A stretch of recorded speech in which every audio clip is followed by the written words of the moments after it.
2024 সালে টানা 3 বার দুর্গাপুজো হবে। এক বছরেই এক ক্যালেন্ডারে তিনবার পুজোর সময় উল্লেখ রয়েছে।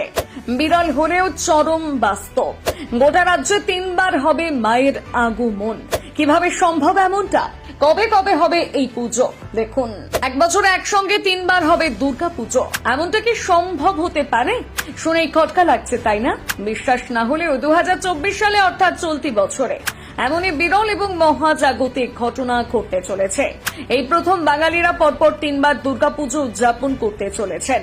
তবে অনেকেই এই বিষয়টি নিয়ে সন্দিহান। সকলেই জানতে চাইছেন কিভাবে এমনটা সম্ভব।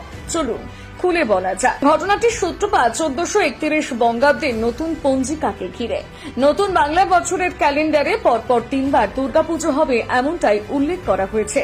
সাধারণত দুর্গাপুজো বছরে 2 বার হয়। একবার হয় বসন্তকালে, যাকে বাসন্তী দুর্গাপুজো বলা হয়। অন্যদিকে আরেকবার হয় শরৎকালে, যাকে ভগবান শ্রী রামচন্দ্রের অকাল বোধন নামে চিনি আমরা। 1431 বঙ্গাব্দে অর্থাৎ নতুন বছরে বাসন্তী পুজো 2 বার হবে। আসলে 1430 চৈত্র মাসে যে বাসন্তী পুজো, সেটি এবার 1431 হয়েছে। কারণ 1430 যেই সময় বাসন্তী পুজো হওয়ার কথা ছিল, সেই সময় মলমাস পড়ে যায়, আর মলমাসের কোনো প্রকার পূজার্চনা হয় না।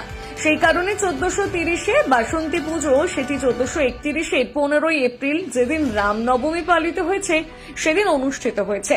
অর্থাৎ 1430 বাসন্তী পুজো এবার 1431 বৈশাখে সম্পন্ন হয়েছে।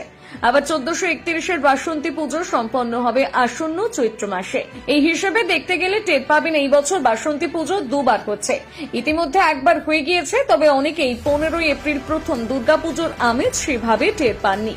তার কারণ প্রত্যেক বছর বাসন্তী পুজোতেই জমজমাটভাবে পালিত হয় রামনবমী। রামনবমীর আমেজে অনেকটাই ঢাকা পড়ে গিয়েছে বাসন্তী পুজোর রং।